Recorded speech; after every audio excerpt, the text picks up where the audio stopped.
Нийслэлийн намын орооны даргын асуудал яригдах нь одоо цаг хугацааны асуудал боллоо. Таны хувьд дараагийн одоо нийслэлийн намын ороонд нэр дэвшгүй байна. Нийслэлийн намын хороо цаг хугацаа бид өнгөрсөн сая үг нь хариулт өгчлөлт та жоохон хоцроод ороод ирлээ. Ер нь яг зүгээр нийслэлийн дарагч бай, дүүргийнч бай, манай намчин бол одоо дүрм журмаараа арчилсан нээлттэй ийм зарчмаар л явдаг штеп. За өчигдөр бас ганц нэг төлөөлөгч нар янз янзын буруу зураг юм ярьж лээ. Өдөртөх зөвлөлөөс гарсан нэр тэрний дагуул явдаг өөр одоо энэ ч нэр дэвшдэггүй тийм байхгүй. Манай намыг одоо та бүхэн бас харж байгаа бах. Монгол Ардын намын одоо намын дарга ерөнхий сайд 80 хэд оны төлөөлөл бас одоо ийм сайхан залуу ерөнхий сайд ажиллаж байна. За хотын даргаар 90 оны төлөөлөл болсон одоо бас туршлага хөрөнгөлүүлсэн юм залуу ажиллаж байна. За бусад намуудыг бодох юм бол манай нам өнөөдөр одоо тодорхой хэмжээнд үе солигдоод шинжлэгдээд ингээд одоо явж чаддаг ийм нам. Тийм учраас энэ одоо нийслэлийн намын орон дээр одоо хэнч нэр дэвшиж бол. Та дэвшгүй. Би бол одоо яг өнөөдрийн байдлаар бол шийдвэр гаргацсан юм алга. Тэр хугацаанд тогтдог. Тэгээ энэ улс төрийн нөхцөлөд одоо бас харна. Би урд нь ч бас яриандаа бас хэлсэн. Ажиллахад бол одоо надад туршлага дутаад авах юм бол байхгүй ажиллаж болно. Тэсэрдний компани хохирогчд олон сар ордын гадаа жагсаж байна л та. Одоо тантай уулзах гээд 3 сар төрийн ордны гадна жагслаа. Би уулзаагүй ш уулзсан. Тэр одоо Цэсэрдний хувийн одоо төлөөлж байгаа тэр нэг Дүлгэн Тамир гэж залуутай би бот байгуул барилгын яамны гадаа анх л одоо өсгөлн зарлаад цуглаан хийхэд нь би тэр залуутай уулзсан. Өрөөндөө оруулж ирээд бүх юмудаа ярьсан. Ямар учиртай ямар шаардлага тавиад байгаа юм бэ? Шаардлага нь авах гэхэд шаардлага байхгүй. Тэгэл улс төрийн одоо өнгө аястай энэ байдалтай 70 гаруй хоног зогсож байгаа. Надтай хамааралтай миний одоо оролцоотой юм байвал би одоо бас тэнд хариулт өгж болж байгаа. Тэгтэл чи ямар ч одоо надаас юу шаардаад байгааг нь би хүртэл одоо өнөөдөр ойлгохгүй байгаа шүү дээ. Одоо 30 тэрбум төгрөг эдсэн л гэжсэн 40 болсон 60 болсон 70 болсон одоо 110 гэдэг ингээд ярьж энэ өдөр хоногоор энэ мөнгөнийх нь юу н өөрчлөгдөд байдаг. Тэгэхээр энэ эднэр бол тэр жагсаж байгаа улсууд ямар нэгэн байдлаар ойлголт байхгүй. Зохион байгуулалт байхгүй. Зөвхөн хүний одоо улс төрийн өнгө аясаар хүний үгээр жагсаж чинь захиалгаар жагсаж байгаа гэж маш олон төлөөллүүд байгаа гэж би бол одоо бодож байгаа. Заавал хүний нэр зарлах надад одоо одоохондоо шаардлага алга.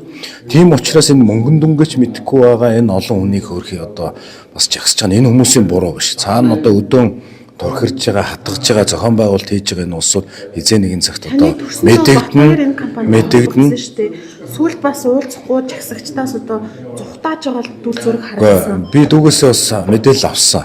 За ямар учраас ийм асуудлууд үүсэж байна юу болов гэтэл ер нь гараад тэр жагсагч нартаа уулзаад за тэгэхээр мэдээлэлээ өгье. Ямар шаардлага тавьдаг байгаа шаардлагыг авъя гэдэг байдлаар уулзах гэж гарсан байлаа. Харин харамсалтай нь хүний үг манай тэр дүүгийн үгийг сонслохгүйгээр 30-40-өөр одоо дайрсан тал талаас нь орилсон ийм байдалтай. За ядаж шаардлагыг чи үзээ шаардлага өгч гэхэд шаардлага байхгүй. Ийм байдалтай л байсан юм бэл. Тэгээд одоо юм яриулахгүй хүний олон хүнээ барихгүй гэж ганц төлөөлөл өөрөө гараад ирсэн. Тэгэхээр одоо юм яриулахгүй тал талаас нь шуугаад ийм байдалтай 30-40 минут зогссон. Тэгээд одоо салаад явсан юм л асуудал байл. Таныг одоо бас аль хэдийн тэмцэх газар шалгуулахар хүсэлт өгсөн шүү тухайн иргэдийн зүгээс. Ер нь аль хэдийн тэмцэх газар өгсөн гэсэн. Өөрснөө өгсөн гэсэн.